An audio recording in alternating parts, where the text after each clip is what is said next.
भागवत गीता के पठन क्रम में भूमिका से संबंधित यह मेरा 7वां भाग है। इस श्लोक के बारे में मैंने 6वें वीडियो में बताया था। यह श्लोक कुछ शाश्वत आकाश का वर्णन प्रस्तुत करता है। निसंदेह हमें आकाश की भौतिक कल्पना है और हमें इसे सूर्य, चंद्र, तारे आदि के संबंध में सोचते हैं, किंतु इस श्लोक में भगवान बताते हैं कि शाश्वत आकाश में सूर्य, चंद्र, अग्नि या बिजली किसी की आवश्यकता नहीं है, क्योंकि वह परमेश्वर से निकलने वाले ब्रह्म ज्योति द्वारा प्रकाशित हैं। हम अन्य लोकों तक पहुंचने का कठिन प्रयास कर रहे हैं, लेकिन परमेश्वर के धाम को जानना कठिन नहीं है। यह धाम गोलोक कहा जाता है। ब्रह्म संहिता में 5.39 इसका अति सुंदर वर्णन मिलता है। गोलोक एवं निव सत्य खिला तब भूत।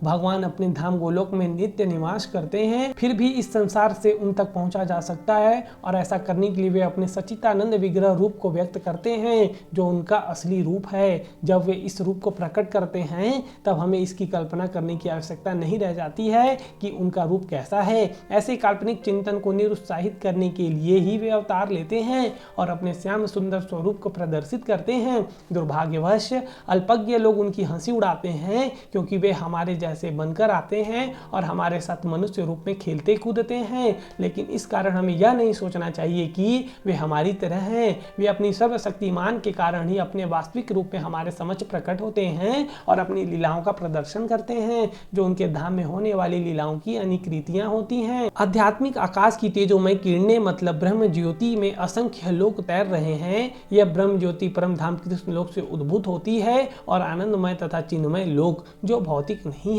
इस ज्योति में तैरते रहते हैं। भगवान ने कहा है, न तद भास्यते सूर्यो न सांसंको न पावक यद गत्वा न निर्वतन्ते तद धाम परम मम। इसका मतलब है कि जो इस आध्यात्मिक आकाश तक पहुंच जाता है उसे इस भौतिक आकाश में लौटने की आवश्यकता नहीं रह जाती। भौतिक आकाश में यदि हम सर्वोच्च लोक मतलब ब्रह्म लोक को भी प्राप्त कर लें, चंद्र लोक का तो कहना ही क्या, तो वहां भी वही जीवन की परिस्थितियां जन्म, मृत्यु, व्याधि तथा जरा होंगी। भौतिक ब्रह्मांड का कोई भी लोक संसार के इन 4 नियमों से मुक्त नहीं है। सारे जीव एक लोक से दूसरे लोक में विचरण कर रहे हैं, किंतु ऐसा बिल्कुल भी नहीं है कि हम यांत्रिक व्यवस्था करके जिस लोक में जाना चाहें वहां चले जाएं। यदि हम किसी अन्य लोक में जाना चाहते हैं तो उसकी विधि होती है, इसका भी उल्लेख हुआ है। बताता हूँ, यान्ति देवव्रता देवान पितरेन यान्ति पितृव्रता। इसका मतलब है कि यदि हम एक लोक से दूसरे लोक में विचरण करना चाहते हैं तो उसके लिए किसी यांत्रिक व्यवस्था की आवश्यकता नहीं है। गीता का उपदेश है, बताता हूँ। यान्ति देवव्रता देवान, चंद्र, सूर्य तथा उच्चतर लोक स्वर्ग लोक कहलाते हैं। लोकों की 3 विभिन्न स्थितियां हैं। पहला है उच्चतर मध्य तथा निम्नतर लोक। पृथ्वी मध्य लोक में आती है। भागवत गीता बताती है कि किस प्रकार अति सरल सूत्र यान्ति देवव्रता देवान द्वारा उच्चतर लोकों यानी देव लोकों तक जाया जा सकता है। मनुष्य को केवल उस लोक के विशेष देवता की पूजा करने की आवश्यकता है और इस तरह चंद्रमा, सूर्य या अन्य किसी भी उच्चतर लोक को जाया जा सकता है। फिर भी भागवत गीता हमें इस भौतिक ब्रह्मांड के किसी लोक में जाने की सलाह नहीं देती, क्योंकि चाहे हम किसी यांत्रिक युक्ति से 40,000 वर्षों और कौन कितने समय तक जीवित रहेगा तक यात्रा करके सर्वोच्च लोक ब्रह्म लोक क्यों न चले जाएं, किंतु फिर भी वहां हमें जन्म, मृत्यु, जरा तथा व्याधि जैसी भौतिक असुविधाओं से मुक्ति नहीं मिल सकेगी। लेकिन जो परम लोक मतलब कृष्ण लोक या आध्यात्मिक आकाश के किसी भी अन्य लोक में पहुंचना चाहते हैं उसे वहां ये असुविधाएं नहीं होंगी। आध्यात्मिक आकाश में जितने भी लोक हैं उनमें गोलोक वृंदावन नामक लोक सर्वश्रेष्ठ है, जो भगवान श्री कृष्ण का आदि धाम है। यह सारी जानकारी भागवत गीता में दी हुई है और इसमें उपदेश दिया गया है कि किस प्रकार हम इस भौतिक जगत को छोड़ें और आध्यात्मिक आकाश में वास्तविक आनंदमय जीवन की शुरुआत कर सकते हैं। भागवत गीता के 15वें अध्याय में भौतिक जगत का वास्तविक चित्रण हुआ है। कहा गया है कि ऊर्ध्व मूल मदः शाखमत शस्त्रम प्राहुर्व्ययम छंद दांसी यश पर्णानी यस्तम वेद श विद्वित। यहाँ पर भौतिक जगत का वर्णन उस वृक्ष के रूप में हुआ है जिसकी जड़ें ऊर्ध्वमुखी मतलब ऊपर की ओर और शाखाएं अधोमुखी मतलब नीचे की ओर है। हमें ऐसे वृक्ष का अनुभव जिसकी जड़ें ऊर्ध्वमुखी हो। यदि कोई नदी या जलाशय के किनारे खड़ा होकर जल में वृक्षों का प्रतिबिंब देखे तो उसे सारे वृक्ष उल्टे दिखेंगे, शाखाएं नीचे दिखेंगी और जड़ें ऊपर की ओर दिखेंगी। इसी प्रकार यह भौतिक जगत भी अध्यात्म आध्यात्मिक जगत का प्रतिबिंब है या भौतिक जगत वास्तविकता का प्रतिबिंब मात्र है। प्रतिबिंब में कोई वास्तविकता या सार नहीं होता, लेकिन प्रतिबिंब मतलब छाया से हम यह समझ लेते हैं कि वस्तु तथा वास्तविकता है। यद्यपि मरुस्थल में जल नहीं होता, लेकिन मृग मरीचिका बताती है कि जल जैसी वस्तु होती है।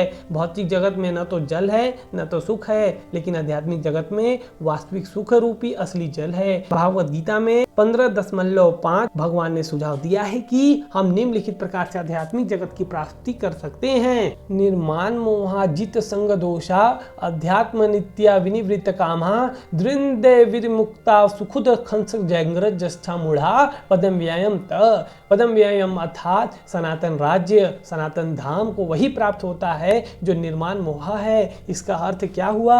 हम उपाधियों के पीछे पड़े रहते हैं। कोई महाशय बनना चाहता है तो कोई प्रभु बनना चाहता है तो कोई राष्ट्रपति या धनवान या राजा या कुछ और बनना चाहता है, परंतु जब तक हम इन उपाधियों से चिपके रहते हैं तब तक हम शरीर के प्रति आसक्त बनते रहते हैं, क्योंकि ये उपाधियां शरीर से संबंधित होती है, लेकिन हम शरीर नहीं हैं और इसकी अनुभूति होना ही आध्यात्मिक अनुभूति की प्रथम अवस्था है। हम प्रकृति के 3 गुणों से जुड़े हुए हैं, किंतु भगवान की भक्ति में सेवा द्वारा हमें इन्हें छूटना होगा। यदि हम भगवान की भक्ति में सेवा के प्रति आसक्त नहीं होते हैं तो प्रकृति के गुणों से छूट पाना दुष्कर है। उपाधियां तथा आसक्तियां हमारी काम वासना इच्छा तथा प्रकृति पर प्रभुत्व जताने की चाह के कारण है। जब तक हम प्रकृति पर प्रभुत्व जताने की प्रवृत्ति को नहीं त्यागते हैं तब तक भगवान के धाम सनातन धाम को वापस जाने की कोई संभावना ही नहीं है। उस शाश्वत अविनाशी धाम को वही प्राप्त होता है जो झूठे भौतिक भोगों के आकर्षणों द्वारा मोहग्रस्त नहीं होता। जो भगवान की सेवा में स्थित रहता है ऐसा व्यक्ति सहज ही परम धाम को प्राप्त होता है। गीता में 7.21 अन्यत्र कहा गया है, अव्यक्तो अक्षर इत्युक्त स्थामाहु परमाम गतिम यम प्राप्य न निर्वर्तन्ते तधाम परम मम। इसका मतलब है कि अव्यक्त का अर्थ है अप्रकट। हमारे समक्ष सारा भौतिक जगत तक प्रकट नहीं है। हमारी इंद्रियां इतनी अपूर्ण है कि हम इस ब्रह्मांड में सारे नक्षत्रों को भी देख नहीं पाते हैं। वैदिक साहित्य से हमें सभी लोगों के विषय में प्रचुर जानकारी प्राप्त होती है। उस पर विश्वास करना या ना करना हमारे ऊपर निर्भर करता है। वैदिक ग्रंथों में विशेषतया श्रीमद् भागवताम में सभी महत्वपूर्ण लोकों का वर्णन है। इस भौतिक आकाश से परे आध्यात्मिक जगत है जो अव्यक्त या अप्रकट कहलाता है। व्यक्ति को भागवत धाम की ही कामना तथा लालसा करनी चाहिए, क्योंकि जब उसको उस धाम की प्राप्ति हो जाती है तब उसको वहां से फिर इस जगत में लौटना नहीं पड़ता। आगे की भूमिका में आपको अपने 8वें भाग में बताऊंगा। 8वें भाग को सुनने के लिए लगातार मेरी वीडियो देखने के लिए मेरे चैनल को सब्सक्राइब कर लीजिए ताकि आपको रोज वीडियो मिल सके। आपका बहुत बहुत धन्यवाद।